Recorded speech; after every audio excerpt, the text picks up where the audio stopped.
Faith has become one of the interesting topics for me to study more about.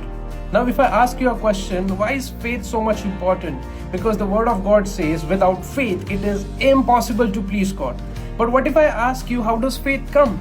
The Word of God says, faith comes by hearing and hearing the Word of God. Now, next question, which is the biggest opponent of our faith?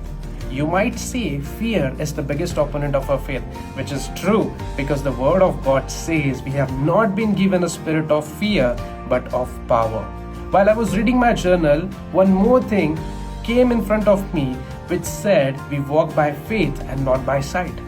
And this did indicate that our sight also is an opponent to our faith. Now, in our day-to-day lives, we might look at many different situations. Some situations might be irritating, some situations might be confusing, some would be aggressive. But what are we believing about those situations? Are we believing on what we are seeing, or are we believing on what the Word of God says about those situations?